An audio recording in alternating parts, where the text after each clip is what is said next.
नमस्कार, प्रणाम, जय श्री राम। आप देख रहे हैं विशाल वाणी टीवी। मैं हूं आपके साथ भावना रावत। सुहेल देव भारतीय समाज पार्टी व्यापार प्रकोष्ठ द्वारा गाजियाबाद में हाईटेक इंजीनियरिंग कॉलेज में रविवार को प्रदेश स्तरीय पदाधिकारी सम्मान समारोह का आयोजन किया गया।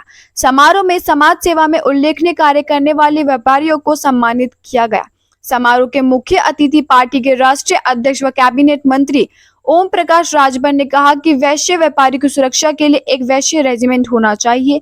व्यापारियों के हितों का पूरा ध्यान रखा जाएगा। गाजियाबाद के किसी भी व्यापारी को कोई भी समस्या हो तो वे राष्ट्रीय अध्यक्ष व्यापार प्रकोष्ठ अशोक अग्रवाल के माध्यम से उनसे संपर्क कर सकते हैं। उनकी समस्याओं का पूरा समाधान किया जाएगा। समारोह में Anand Prakash chairman hitech engineering college Ashok Agarwal नमकवाले राष्ट्रीय अध्यक्ष व्यापार प्रकोष्ठ द्वारा मंत्री का हार द्वारा स्वागत किया गया। कार्यक्रम का संचालन डॉक्टर अरविंद राजभर द्वारा किया गया। आप देख रहे हैं गाजियाबाद से अजय रावत की रिपोर्ट। देखते रहे विशाल वाणी टीवी। पूरा देश जानता है। आज जिस मंगेश यादव की चर्चा हो रही है, मंगेश के साथ शैलेश राजभर को गोली लगी, उस इनकाउंटर की जिसकी चर्चा आप कर रहे हो, तो क्या शैलेश राजभर के विषय में कभी अखिलेश यादव जी ने बोला? 7 साल के अंदर 67 अपराधी इनकाउंटर में मारे गए मुसलमान, क्या उनके विषय में कभी अखिलेश जी ने बोला? 20 ब्राह्मण अपराधी इनकाउंटर हुआ, क्या अखिलेश जी ने बोला? 18 राजपूत का हुआ, 17 जाट का हुआ, 24 पिछड़ों का हुआ और 26 अन्य का। इस तरह तो क्या अन्य जातियों में जो अपराधी की कोई जाति नहीं होती, लेकिन अगर वो जाति की बात करते हैं तो हम जाति का सवाल उठाते हैं कि यादव के अलावा जो मुसलमान का हुआ, ब्राह्मण का हुआ, राजपूत का हुआ, भूमिहार का हुआ, जाट का हुआ, पटेल का हुआ, और जातियों का जो हुआ, उनके विषय में वो क्यों नहीं बोल रहे हैं, ये सवाल है। दूसरा सवाल हमारा है कि क्या मंगेश यादव सुल्तानपुर डकैती में इन्वॉल्व था कि नहीं था, दूसरा सवाल। तीसरा हमारा सवाल है कि क्या शैलेश राजभर के विषय में भी अखिलेश को चिंता है कि जब पुलिस अपराधी गोली चलाएगी तो पुलिस फूल लेके वर्षा करे या आधार कार्ड मांगे कि अब अपना आधार कार्ड दे दो, हम देख लें तब हम गोली चलाएंगे, तब तक तो पता लगेगा कि पूरी की पूरी फोर्स गायब। बीजेपी पर आरोप लगाया सपा ने कि उन्होंने उपचुनाव से पहले कई बीएलओ को बदल दिया, कई लोगों को बदल दिया है जो उनके पार्टी के फेवर में डाल सकते थे। इस पर आपका क्या कहना है? मतलब ये कह रहे हैं ना कि हमारी जाति के लोग हमारे लिए काम करते हैं, कानून की बात नहीं करते, संविधान के दायरे में नहीं रहते, वही कह रहे हैं। तो ऐसे लोगों को तो हटा ही देना चाहिए।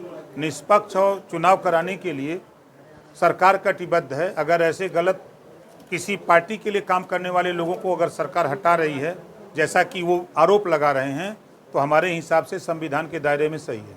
प्रदेश सरकार जहाँ पर जीरो टॉलरेंस की नीति अपनाती हुई कहती है, वहीं पूर्व मुख्यमंत्री अखिलेश यादव लगातार कहना कि फर्जी एनकाउंटर की राजधानी उत्तर प्रदेश बन गई है। ऐसे में क्या कहेंगे आप?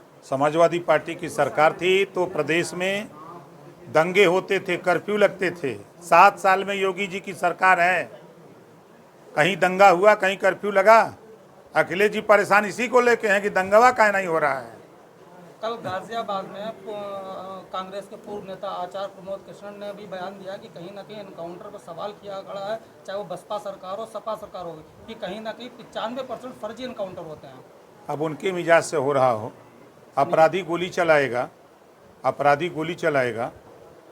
अभी अपराधी लेके AK-47 घुसे है, तब कहाँ भाग के जाएंगे हम? डिप्टी सीएम ब्रजेश पाठक ने भी एक बयान दिया है कि माफिया की मजार पे फातिया पढ़ने वाले लोग हैं ये।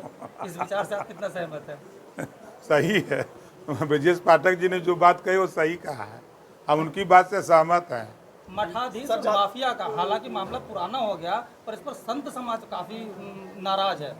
देखिए, जिस तरह राहुल गांधी जी अमेरिका में बयान दिए हैं, उसी तरह के बयान यूपी में अखिलेश जी के आए हैं संत और अपराधी पर। सर, जातिगत जनगणना को लेकर विरोध काफी सवाल उठा रहे हो, कह रहा है कि हम चाहते हैं जातिगत जनगणना, आप क्या कहेंगे? अगर वो चाहते थे तो 4 बार सपा की सरकार थी, 4 बार बसपा की थी, 60 साल कांग्रेस की थी। तो ये लोग नीतीश जी से सहूर सीखे होते तो जातिवाद जनगणना करा लिए होते, भीख काहे मांग रहे हैं? घबराना है। लास्ट सवाल आरक्षण की आपसे बात है कि हमेशा वो होती है, गाजियाबाद का कहते हैं कि यूपी का विकास द्वार है, तो आपकी पार्टी गाजियाबाद में क्या एक्सप्लोर करना चाह रही है, मतलब किस तरीके से काम करेगी गाजियाबाद में? देखिए, अभी हम अपना संगठन तैयार कर रहे हैं। हम जो भी कोई पीड़ित दुखी मुसीबत में होगा, हम उसकी मदद करने के लिए पूरी ताकत के साथ उसकी मदद मंत्री करेंगे। जी, आखिरी में आरक्षण की बात कभी कोई पार्टी क्यों नहीं लाती है सामने? क्यों नहीं लाती है?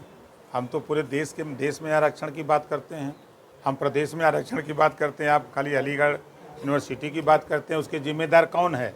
यही कांग्रेस के लोग हैं, यही सपा के लोग हैं। हम नहीं